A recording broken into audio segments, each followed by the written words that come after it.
Les gars, il y a des secrets dans la rétention séminale que peu de personnes vont vous dire.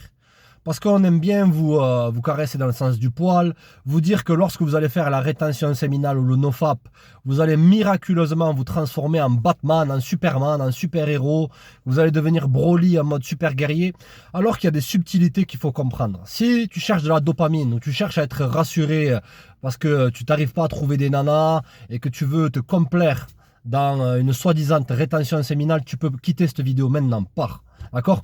Parce que là, il va y avoir certains secrets que peu de personnes vont vous dire et comprenez un truc les mecs. Même moi, je galérais à comprendre comment la rétention séminale elle fonctionnait. J'ai passé des mois, et ça fait des années les mecs, par cycle que je suis en rétention séminale. Tu vois, je suis pas H24 à avoir les couilles pleines et à être là en mode méditatif, en mode aura de super guerrier. Non les mecs, je fais ça par cycle. Mais c'est des cycles qui sont longs. Et c'est des cycles où c'est que j'essaye d'expérimenter et de comprendre. Et j'ai compris certaines clés les mecs au niveau de l'énergie sexuelle qui sont gravissimes à comprendre dans notre époque là. Parce qu'on vit à une époque où c'est que on te force inconsciemment, n'importe où les mecs. Tu peux aller dans un magasin maintenant. Tu vas soit voir des panneaux d'affichage, tu vas voir des nanas qui sont aguichantes, alors qu'elle est là sur une pub, simplement pour te vendre du café ou de la lessive. Tu vas croiser des nanas qui sont dénudées, tu vas croiser des meufs qui vont te regarder, etc. etc. Et tu as tout le temps ces tentations-là. Même dans ton téléphone. Tu vois, dans ton téléphone, en l'espace de 3 secondes, tu peux ruiner, tu peux détruire 90 jours de rétention séminale. Si tu es là, tu es sur Instagram, et ça commence de manière graduelle, tu sais. Tu vas être sur Instagram, tu vas voir une nana qui, ah ouais, franchement, elle est pas mal, elle et tout. Tu vois, et ça va commencer à te mettre des idées dans ton esprit. Tu vois, ils vont un peu s'infiltrer dans cette forteresse-là, et à la fin, au bout de 10 minutes, tu vas taper P0RN hub, et tu vas dire, allez, vas-y, juste une fois, et tu vas te sentir mal. Qu'est-ce que c'est que l'énergie sexuelle? L'énergie sexuelle, c'est pas un truc mystique qui tombe du ciel ou un truc bizarre, un truc qu'on peut pas voir. C'est un peu lorsque, imaginons que maintenant tu es en colère. Tu vois, tu es en colère. Ça va te développer une certaine forme d'énergie. Tu vas sentir que tes muscles ils se crispent. Ça va développer une énergie au fond de toi. Comme lorsque tu as peur. Tu vas sentir que tu vas être un peu recroquevillé sur toi-même. Ça va avoir une énergie. La rétention séminale, c'est un peu comme la racine. Et les fruits de la rétention séminale, c'est quoi? C'est la confiance. C'est pour ça que tu te sens confiant maintenant. C'est pour ça que tu sens que tu n'as pas besoin absolument d'une femme. Tu vois, ou de fréquenter, de faire telle ou telle activité, de piner avec des gonzesses à droite, à gauche. Tu vois, tu sens qu'il y a cette diminution d'intérêt parce que tu es confiant, tu es bien en toi-même. L'inverse de la confiance, les mecs, c'est quoi? C'est la peur. Et la peur, elle est liée à quoi? Elle est liée au besoin. Lorsque tu as besoin d'une chose absolument, c'est que dans le fond, tu as peur. C'est que tu penses que tu dépends de cette chose-là. Tu comprends? Donc l'énergie sexuelle, elle est au fond de toi. Et lorsque tu la gardes, lorsque tu gardes cette semence-là, lorsque cette semence est mature au fond de toi, tu commences à être beaucoup plus clair. Tu commences à avoir l'esprit plus clair. Tu commences à être focalisé beaucoup plus sur tes business, sur ce que tu veux accomplir, sur ton sport. Et ça, automatiquement, ça développe la confiance. Et la confiance, c'est une chose rare maintenant. Tu vois, combien j'avais de gens qui disent, ah, mais lui, il fait le dingue, il fait le fou, il fait le dingue, il croit qu'il sait tout. C'est parce que c'est des gens qui font rien de leur vie et ils me voyaient extrêmement confiant. Donc, automatiquement, j'étais le miroir de leurs propres échecs. C'est pour ça que j'ai jamais pris ça de manière personnelle. Je laisse ces losers passer dans leur rupture en carton, où ils n'arrivent pas à trouver de boulot, ils font rien de leur life. Je les laisse tranquilles et moi je me concentre sur moi-même. C'est ça que la rétention séminale, ça m'a permis d'accomplir dans mon esprit. Tu vois, c'est une forme d'énergie que j'ai. Et cette énergie-là, les mecs, ok, le secret il est simple, c'est qu'il faut que constamment tu sois en mouvement. Les premiers mois où c'est que j'étais en rétention séminale, c'est là que j'ai vu vraiment que c'était une métamorphose. J'ai toujours été quelqu'un d'assez énergétique, d'assez confiant, tu vois, de cool, toutes ces conneries-là, très bien. Mais je sentais des fois que j'avais des pertes d'énergie. Parce que j'avais 5 ou 6 copines, une dans telle ville, une là, une que je peux voir quand je veux, une, etc., etc. Et je sentais, lorsque j'étais avec ces meufs-là, que... comme une perte de... Pas forcément de confiance, mais une perte de drive. Tu vois, le lendemain, je me sentais fatigué. Je sentais que... ouais, tu sais quoi, je vais remettre ça demain. Oh, vas-y, tranquille, je vais me poser un peu. Et toutes ces conneries-là. Tu vois, j'avais pas vraiment ce drive-là. C'est que dans le fond, elles absorbaient d'une certaine façon mon énergie. Et que je dissipais mon énergie. Tu vois. Et grosse dédicace à l'abonné Patreon, je crois que c'est Jérémy, qui m'a envoyé un message. Il me dit, c'est ouais, mais lorsque voilà, je fais des longs cycles de rétention séminale, j'ai certes une attraction extraordinaire de beaucoup de femmes. Même j'arrive à attirer beaucoup de business, tout roule dans ma vie, tout va très bien. Tu vois. Mais lorsque je me dis, tu sais quoi, je vais un peu mettre le pied sur le frein et dire, tu sais quoi, vas-y, je vais aller voir cette gonzesse. Alors, ça fait 4 mois et demi. Juste après, je me sens mal. Il y a deux choses dans ça. Il y a soit tu mets trop l'emphase sur la rétention séminale, donc automatiquement tu sens une culpabilité, tu vois. Ou soit de deux, c'est que ton énergie, elle était quand même encore en train de se bâtir. Tu vois, tu te sentais tellement bien et tu es devenu un peu complaisant. Tu vois, tu t'es dit, ouais, mais tu sais quoi, je vais me lâcher, vas-y, histoire de... Tu es un peu comme une personne qui fait un régime. Tu vois, pendant 3 mois, le mec, il mange des brocolis chauffés à la vapeur. Tu vois, il fait 0 écart, 0 gramme de sucre, nada. Et il est là, il se dit, tu sais quoi, ce soir, je vais me manger une pizza avec des brownies et du chocolat. Et au lieu de manger simplement qu'une pizza et un brownie, il est là, il commence à devenir boulimique, tu sais, il commence à bouffer ça, et il reprend des mauvaises habitudes. C'est pour ça que moi, je suis de l'optique qui ne va pas plaire à tout le monde, que je vous dis de rester pendant minimum 6 mois en rétention séminale. Que ça devienne une nouvelle habitude. On dit souvent une habitude pour qu'elle devienne effective, il te faut 90 jours. Mais on a tellement été pendant des années, même il y a des gens pendant des décennies, pendant 20 ans, à être là, à constamment s'astiquer le manche, à regarder telle ou telle vidéo sur P0RN Hub, qu'à la fin, il leur faut presque 6 mois pour vraiment reboot un peu leur cerveau, pour reprendre bien cette habitude-là. En gros, c'est tellement que tu étais de ce côté-là, là, tu sais, tu étais vraiment du côté obscur de la force. Tu étais tellement plongé dans ces plaisirs-là, même moi, les mecs, la vérité, avec les gonzesses, parce que je n'étais pas vraiment très, très sérieux avec elles, je la valais facile, tu vois. Donc les options, elles venaient. Tu vois, et c'est dur en tant qu'homme, on a cette faiblesse-là qui est les nanas. Tu vois, tellement que tu étais de ce côté-là, tu vois, il faut vraiment que tu forces et que tu restes longtemps là. Parce que tu auras toujours une résistance. Jusqu'à ce que tu arrives à vaincre ces pulsions qui sont au fond de toi, que tu arrives à les maîtriser, tu vois. Et à la fin, tac, tac, tac, tu auras maîtrisé ça et à la fin, tu peux redevenir normal. Tu vois, mais ça demande un effort extraordinaire, très puissant de ta part. On n'a pas le choix, les mecs. Comme on dit, c'est comme il disait 50 Cent là. Dying rich or trying to be, ou je sais pas quoi.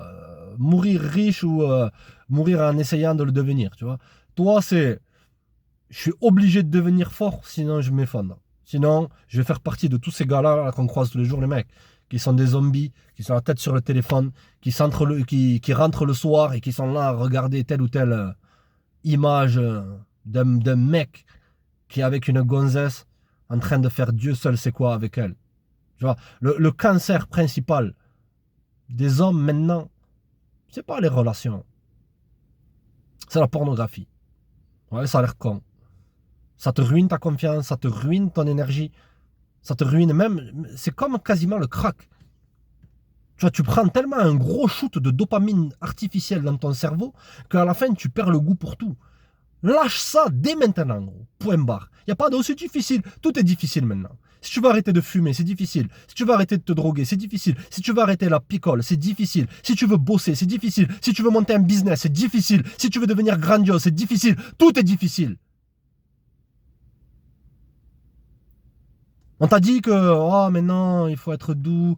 Oh, mais ça fait mal, ça fait mal. Tout fait mal dans la vie. C'est comme ça que tu t'endurcis. Si tu veux devenir costaud maintenant, tu vas devoir briser des fibres musculaires et ensuite les reconstruire en te reposant. C'est pareil, il n'y a rien de facile dans cette vie. On vous a dit que... Et ça, c'est l'éducation qui a été donnée par la maman habituellement. Ouais, tu peux pas t'en vouloir, gros. Je suis pas là pour te critiquer, je suis pas là pour te dire oh, t'es un fils à maman, comme tous ces coachs là, enfin tous ces gars sur YouTube qui sont en train de blâmer les hommes. Je suis pas là pour blâmer les hommes, je dis que simplement on vous a mis on vous a mis votre attention vers les mauvaises choses. Comme quoi tout est facile, ici et ça. Moi je suis là pour vous dire qu'il faut que vous regardiez en face, que vous fonciez, que vous conservez cette énergie-là de manière précieuse. Garde-la avec le prix de ta vie, gros. Tous ces mecs qui ont bâti des choses, plus jeune, regarde. tu vas voir beaucoup de gars qui étaient un peu des intellos à l'époque. Tu vois, à ton collège ou à ton lycée, c'était des intellos. Ils n'avaient aucune copine. Le soir, ils étaient extrêmement disciplinés. Leur papa ou leur maman leur disait: fais tes devoirs. Non, tu sors pas. Non, tu joues pas à la console. Non, tu n'auras pas de copine, toutes ces conneries-là. Tu feras pas de jeux vidéo. Et maintenant, tu les vois, les mecs, ils roulent en BMW dernier cri. Parce que dans le fond, ils n'ont pas, ils ont pas été pris dans tous ces plaisirs, dans tous ces désirs d'être avec une gonzesse. Pour moi, la plus grande erreur qu'un mec puisse faire, c'est faire, à notre époque, c'est faire des enfants tôt. Parce que lorsque tu arrives avec cette mentalité, c'est que tu n'as pas été élevé pour être un homme. Que tu arrives, que tu fais des enfants avec une nana, habituellement, tu vas faire des mauvais choix. Simplement parce que c'est tes émotions, parce qu'elle est intéressée par toi, parce que tu écoutes du rap, ou que tu n'as pas de boulot, ou que tu ressembles à rien. Tu vois ce que je veux dire? Et qu'elle est attirée par toi parce que tu es le bad boy, le mauvais garçon. Ces relations, elles durent jamais. Tu le vois autour de toi, gros. Tous ces mecs qui sont plus avec une nana avec qui ils ont eu des enfants lorsqu'ils étaient jeunes. Parce qu'ils ont fait un mauvais choix. Parce qu'ils ont été portés par quoi? Ils ont été portés par leurs désirs. Ah, j'en connais plein, gros. Ils sont au bout du rouleau. Ils pensent que leur vie, elle est foutue. Et d'une certaine façon, ouais. Parce qu'ils ont aussi le mauvais mindset. Tu vois ce que je veux dire? Ils préfèrent se complaire dans la défaite. Tu vois? Mais lorsque tu giclaxes, comme ils disent relapse maintenant, parce qu'ils aiment bien faire des anglicismes partout, lorsque tu giclaxes, okay, tu perds cette énergie-là. Garde-la un maximum de temps. Tout nous pousse maintenant. Et je pense qu'il y a vraiment une volonté que les hommes soient faibles.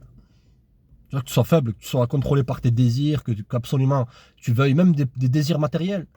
Là, je t'ai parlé des mecs qui, lorsqu'ils étaient jeunes, c'était des intellos qui maintenant sont en BM. Ouais, c'est pas un facteur de réussite, les biens matériels. Tu vois, l'essentiel, c'est que lorsque tu es heureux, sois heureux de ce que tu fais.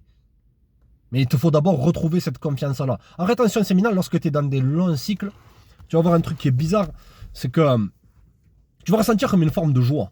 Tu sais, des fois, tu vas sourire dans le vent, comme ça, tu vas être comme ça. Tu vas te sentir un peu accompli, parce que tu es rempli. Tu es rempli de cette énergie. Tu vois, c'est ton ordre naturel un peu. Jamais à l'époque, les hommes, ils étaient autant portés dans les désirs. Il n'y a que lorsqu'une civilisation s'effondre que les hommes se portent à fond sur les désirs. C'est historique, la vérité. Tu regardes par exemple, on va faire une chronologie. Tu regardes par exemple l'empire, je sais pas moi, babylonien. Au début, les mecs, ils étaient là, c'était des barbares en gros. Ils étaient là à conquérir des territoires. Ensuite, ils ont fait une grande civilisation. Et à la fin, ils se sont effondrés. Les hommes, ils commençaient à vouloir simplement picoler et avoir des femmes qui sont des serviteurs. Ils faisaient Dieu seul sait quoi avec elles. Et à la fin, ils se sont affaiblis. Tu prends après le cas des Romains. Les Romains, au début, ils étaient imbattables. Ils avaient une armée ultra disciplinée. Tu prends les légions romaines. Ah ouais, les légions romaines, tu pouvais pas résister. Tu vois, t'avais Jules César. Essentiellement, Jules César, c'était un mec qui a conquis la Gaule et qui a asservi la population en Gaule. Tu vois ce que je veux dire? Tu vois? Mais c'était des gars, ils étaient là en mode dominant. Tu vois? Et à la fin, qu'est-ce qu'ils ont fait, les Romains? Ils ont eu un grand empire, une expansion. Tu vois, comme lorsque tu réussis dans la vie. Ils ont eu un grand empire et ils ont commencé à demander aux mecs qui protégeaient, qui étaient à leurs frontières, c'est-à-dire les Germains, les Huns, tout ce que tu veux, de protéger leurs frontières. Tu vois, enfin, les Huns, non, c'était leur ennemi, mais ils ont délégué leur énergie, leur force de combativité, ce qui fait de eux un homme, des hommes, ils ont délégué ça aux barbares. Et à la fin, ces barbares-là, ils sont retournés contre eux. Et à la fin, en 476, je ne sais plus combien, là, ils ont pillé Rome. Tu vois? Parce que les Romains, ils étaient là constamment à vouloir faire des orgies. Les Grecs aussi. Les Grecs, ouais. Juste avant ça, les Grecs. Ils étaient là à faire des colonies un peu partout. Et à la fin, ils se sont pris dans les plaisirs parce qu'ils avaient beaucoup de richesses qui arrivaient. Alors, on veut faire des orgies, des banquets. Tu vois, tu peux lire un bon livre, c'est le banquet de Platon. Tu vois, je t'explique un peu tout ça. Et tu peux même prendre les Chinois. Avant que Gengis Khan, il envahisse la Chine, tu avais une dynastie, les mecs, c'était un peu comme maintenant, là, dans certains pays. Ils faisaient la promotion absolument de devenir des entrepreneurs. Il n'y avait pas cette voie d'être des guerriers, tout ça. Non, des entrepreneurs, ouvrir tel ou tel business, tout ça, c'est bien ça, ouais. Mais ils avaient négligé le fait de protéger leur empire. Tu vois, ils pensaient que leur richesse, que leur tonne d'or allait les protéger. Même, tu regardes Bagdad aussi. à l'époque, quand Gengis Khan il a envahi. Quand il a envahi Bagdad, ils étaient là, ils avaient des tonnes d'or. Et à la fin, Gengis Khan, enfin le général qui a été envoyé par Gengis Khan, il a chopé l'empereur de Bagdad, il l'a enfermé sans nourriture, il lui a dit bon maintenant, t'as faim, t'as soif? Et le prisonnier il a dit ouais j'ai faim, j'ai soif, donnez-moi de la nourriture s'il vous plaît. Le général de Gengis Khan il a regardé, il a dit regarde là, tout est tas d'or qu'il y a là-bas, mange ton or maintenant. Ça va te rapporter quoi, non? Tu vois? Donc les mecs, vraiment, conservez cette énergie. Vous allez redevenir des hommes. Tu vois, lorsque tes couilles elles sont pleines, gros, la donne elle change.